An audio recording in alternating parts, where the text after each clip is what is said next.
So, kakain tayo ngayon ng Indian food. Nagkahiwalay kami ng asawa ko ngayon na kumain dahil hindi kumakain ng Indian food. Ako gusto ko siya kumain siya ng goat. Kumain siya ng Spanish food. Kaya mag-isa ako ngayon kumain. Ito ngayon, ang goat na spicy. Sasawsaw mo dito yan. Yan. Ito ang goat nila. Yan. Yan. Kita nyo yung goat nila, oh. Yan. Sasawsaw mo dyan. Parang, ayun, kari-kari. Yan.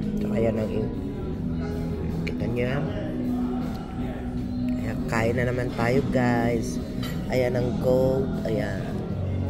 So, kumakain ako ngayon dito na mag-isa. Gawa ng asawa ko, hindi kumakain ng goat. Indian food. Okay?